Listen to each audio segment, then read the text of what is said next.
Ano nga ba ang connection sa pagitan ng ama ng ating bida na si Jin Freaks at ng isa pang magaling na hunter na si Hisoka Moro? Maraming fans ng Hunter x Hunter ang nagtatanong kung magkakilala ba sila o nagkasalamuhan na ang dalawa.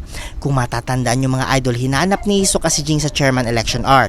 Tinanong siya ng Zodiacs kung anong ginagawa niya doon at sinagot niya ito sa pagtatanong kung naroon ba si Jin dahil gusto niya itong makausap. Ngunit sinabi na umalis na ang Hunter, bagay na nagpalungkot kay Hisoka. Dito pa lang mga idol, may mapapansin na tayo. Una, kilala ni Hisoka si Jin base sa paraan ng kanyang pagtatanong. Para bang hindi lang ito simpleng curiosity, parang gusto niya talaga itong makausap at ang kanyang pagkadismaya ay tila indikasyon na may nakaraan silang interaksyon. Bukod dito mga idol, alam ni Hisoka na sa Zodiacs dapat magtanong dahil si Jin ay kabilang dito. Tandaan mga idol, napaka-pribado ni Jin at kakaunti lang ang may alam tungkol sa kanya. Kaya ang ganitong impormasyon ay hindi basta-basta nalalaman.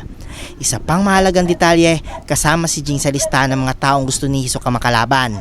Ibig sabihin, maaring nakita niya ang lakas nito o nasukat na niya ang kakayahan nito. Kung papansinin din natin mga idol, ang mga taong malapit kay Jin tulad ni Kite at Razor ay may pagkakatulad kay Hisoka, lalo na sa tema ng clown o jester.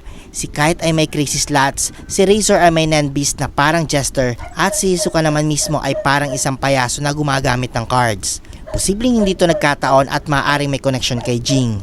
Dahil dito mga idol, masasabi ko na may posibilidad na magkakilala na talaga si Hisoka at Jin Freaks.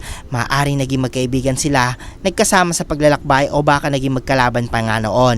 Posible rin mga idol na minsan nang hinamon ni Hisoka si Jin ngunit natalo siya. At maaaring sinabi ni Jin na talunin muna niya ang kanyang anak na si Gon bago siya maging karapat-dapat na hamunin siya. Bagamat haka-haka lamang ito, hindi ito malayong mangyari base sa kung paano mag-isip si Jin Freaks. Kung tutusin mga idol, handa si Jin ipagkatiwala si Gon sa mga delikadong tao tulad ni Razor.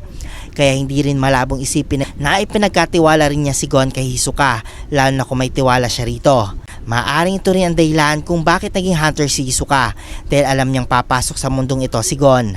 Kung maaalala niyo mga idol, sumali siya sa hunter exam at pumatay pa ng mga examinee. Pero paano kung ang tunay niyang pakay ay hanapin ang anak ni Jin?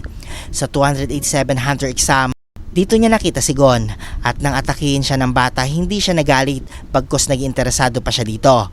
Posibleng dito niya nakumpirma na si Gon ang anak ni Jin, lalo na nang makita niyang gumagamit ito ng pamingwit, isang bagay na ginagamit ni Jin noon.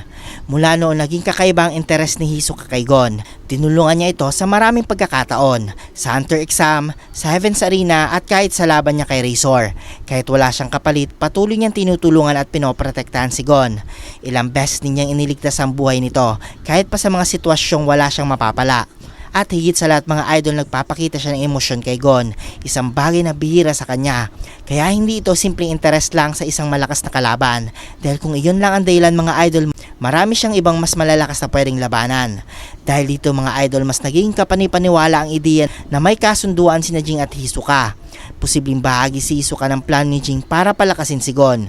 Kung susuriin natin mga idol, maraming bagay ang plinano ni Jin para paglaki ni Gon, ang pagkikita nila ni Kite, ang pagpapasok niya sa Grid Island at ang mga taong nakilala niya tulad ni Killua at Biscuit. Kaya hindi rin malabong isipin na pati ang pagkikita nila ni Hisoka ay planado rin. Sa huli, maaaring magkaibigan sina Jin at Hisoka o dating magkalaban o may kasunduan silang dalawa. At ang layunin nito mga idol ay isang bagay lamang, ang palakasin si Gon hanggang sa maging handa siyang harapin ang kanyang ama.